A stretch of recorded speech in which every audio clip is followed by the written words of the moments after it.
Goizeko 11:05 larrialdi zerbitzuek dei bat jaso dute barrikan itsaso berria ontziak kostaldeko arkaitzak jo dituela ohartaraziz.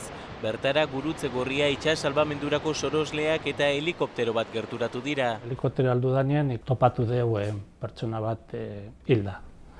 Orduen rekupera dugu beran gorputza eta helikopteroak erundu Loiuko aeroportura. Ondoratutako ontzian zijoan bigarren arrantzale batek aldiz barrikako hondartzaraino igerian joatea lortu du.